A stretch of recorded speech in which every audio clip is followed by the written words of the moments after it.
Отвали, Фарид, это мой. Спокойно, парень. Ты из полиции? Нет, я почтальон.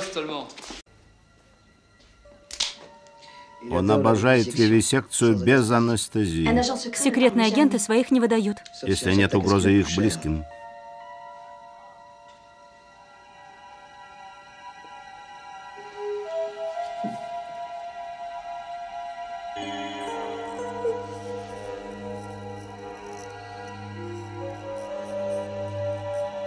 Я все скажу.